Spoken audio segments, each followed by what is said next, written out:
mais il y a très peu d'intellectuels au Sénégal, en vérité. Lui, je pense très bien qu'il fait partie des intellectuels.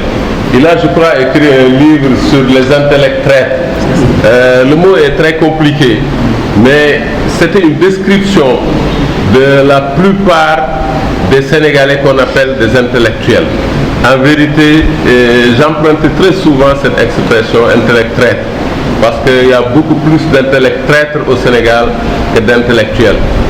Voyez-vous, quand il écrivait ce livre il y a plusieurs années, c'est maintenant certainement 7 ans ou 10 ans après que Sankaré apparaît à l'horizon pour nous sortir son livre sur le Coran et la culture grecque.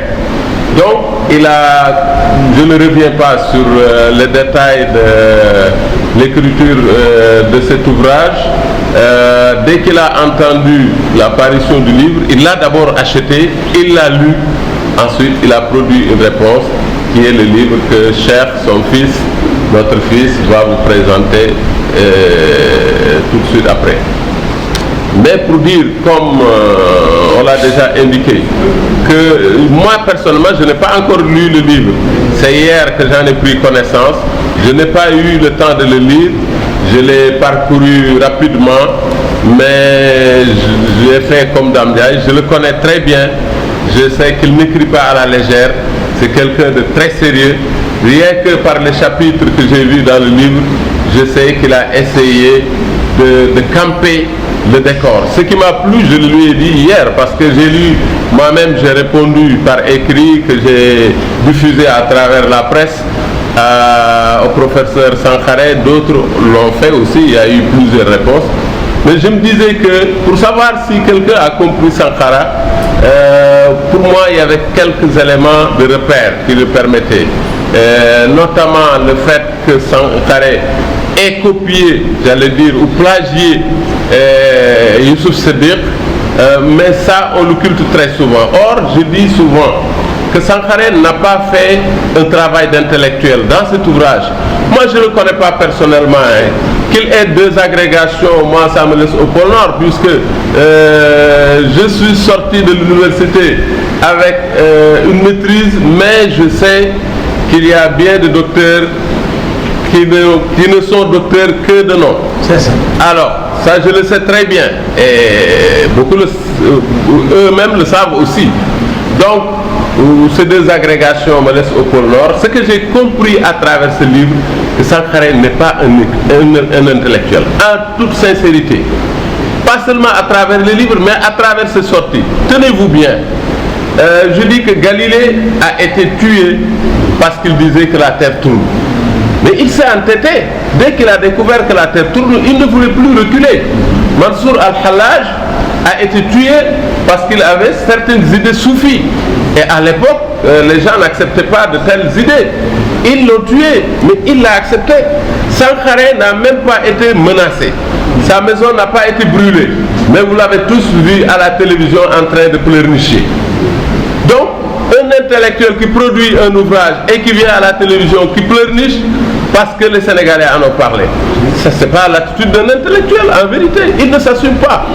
Ça, c'est un élément très important.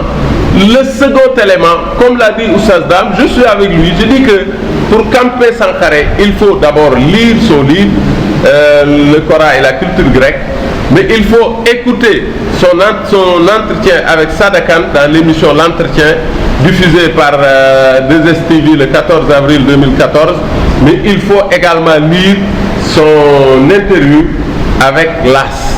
Alors, parce que là, rappelez-vous, quand il y a eu le problème de la candidature de Abdoulaye Wade, qu'est-ce qu'on a dit? On a dit, écoutez ce qu'il a dit lui-même sur la Constitution, parce que c'est lui l'auteur de la Constitution. Donc, la lecture qu'il en donne est la plus valable. Donc, Sankaré aussi, la lecture qu'il donne de son livre est la plus valable. Et dans son entretien avec Sadakan, dans son interview avec l'ouvrage, il a essayé d'expliciter le livre. Donc, il n'y a pas mieux que cela pour comprendre véritablement ce qu'il veut dire à travers le livre. Il ne suffit pas tout simplement de lire le livre, comme il ne suffisait pas simplement de lire la Constitution pour la comprendre, mais il faut écouter son auteur l'expliquer lui-même.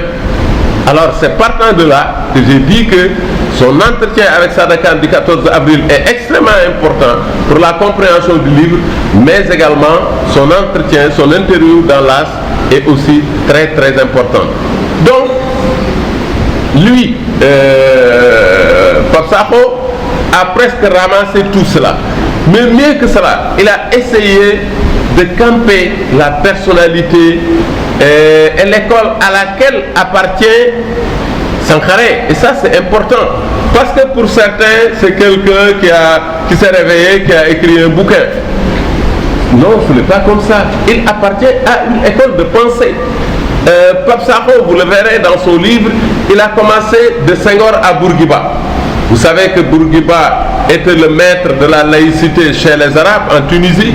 Il a voulu présenter la Tunisie comme un modèle, j'allais dire, de la perversion. Mon ami qui a fait son stage à Tunisie en sait quelque chose. Senghor a voulu faire de Sénégal des musulmans sénégalais, de mauvais musulmans. Ça c'est connu avec ce qu'on a tenu de lui. Et Sankaré se réclame être le disciple de Senghor. Il était le président, peut-être il est encore, le président du club des disciples de Léopold Sédar Senghor. Donc ce n'est pas une invention, c'est lui-même qui le dit. Il est le président du club des disciples de Léopold Sédar Senghor. Celui qui disait que l'émotion est nègre, la raison est hellène. Alors, donc, il faut camper le personnage. Je crois qu'il est important de revenir à tout cela. Mais plus que cela, Pape Sakho, dans son ouvrage, a parcouru presque l'espace intellectuel de Youssouf Seddiq. Et dès l'introduction, il l'annonce. En vérité, Sankaré a plagié. Ça, je vous le dis très sincèrement. Et moi, j'ai tout fait pour l'avoir dans un débat télévisé ou radiodiffusé, mais il n'a pas voulu débattre avec le Ndongo Dara comme il a l'habitude de dire. Un professeur d'université qui refuse de débattre avec le Ndongo Dara, je ne sais pas de quel professeur il s'agit. Alors, Youssouf Seddiq a écrit plusieurs ouvrages sur l'islam et notamment sur le Coran. Il a appelé à une nouvelle lecture du Coran. Et Sankaré n'a fait que plagier ce que Youssouf Seddiq a fait. Maintenant, la différence est que Youssouf Seddiq même n'est pas un islamologue. Hein. C'est un Tunisien philosophe qui a spécialisé aussi dans la civilisation helléniste, mais il ne connaît pas l'islam, même s'il est un arabe. Il ne connaît pas l'islam, d'ailleurs on peut le comprendre facilement quand on lit ses ouvrages. Mais tout de même, lui, il a essayé de le plagier. La preuve, c'est que Sankaré a développé des thèmes qu'il ne comprend même pas. Vous voyez quand Sankaré se permet de dire dans son ouvrage qu'il y a des fautes. Ça, il a clairement dit, il y a des fautes dans le Coran, notamment quand Allah subhanahu wa ta'ala dit Ma mana'aka Allah tasjuda. Alors, il dit qu'il y a deux négations dans la phrase Ma et Allah tasjuda. Et quand il y a deux négations, là, ce n'est pas acceptable, sauf, dit-il, dans la langue grecque.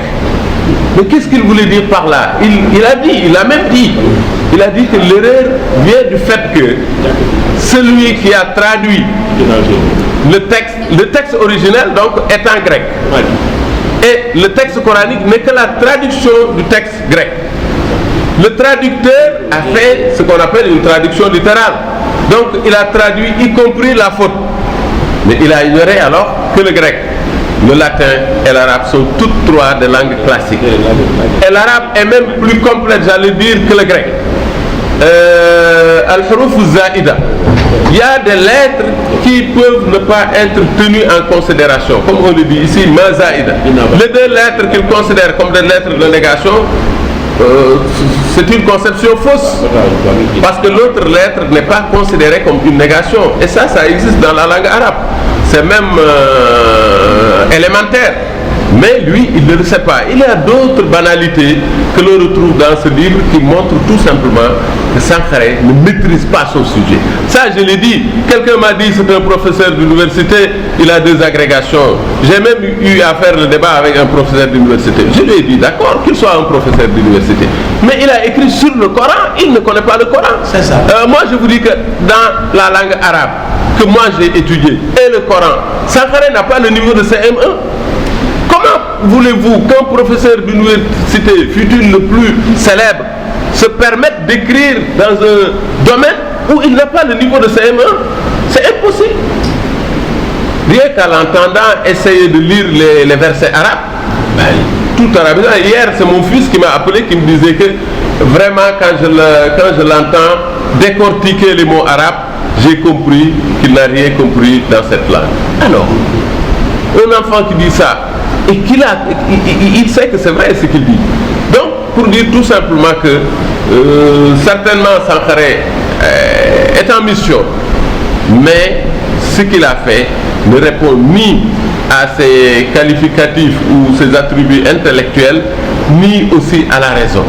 Mais moi je dis encore une fois que je ne le connais pas bien, je ne connaissais pas le personnage, j'entendais parler de lui, c'est à travers son livre et ses sorties que j'ai essayé de le camper, mais je pense que c'est un homme qui n'est pas du tout équilibré. Bref, pour revenir donc à ce livre et dire que, comme l'a dit Dame tout à l'heure, je pense qu'il sera difficile de trouver après Pape Sakho un autre ouvrage aussi rigoureux, aussi sérieux pour répondre au professeur Sankaré. Je conseille, je recommande tout le monde de lire ce livre parce que ça permettra à la fois de comprendre le livre de Sankaré sans l'acheter et le lire, comme le dit Dame, ce qu'il dit c'est important. Mais mieux, ça permettra d'éviter le piège que Sankaré a essayé de nous tendre dans son ouvrage.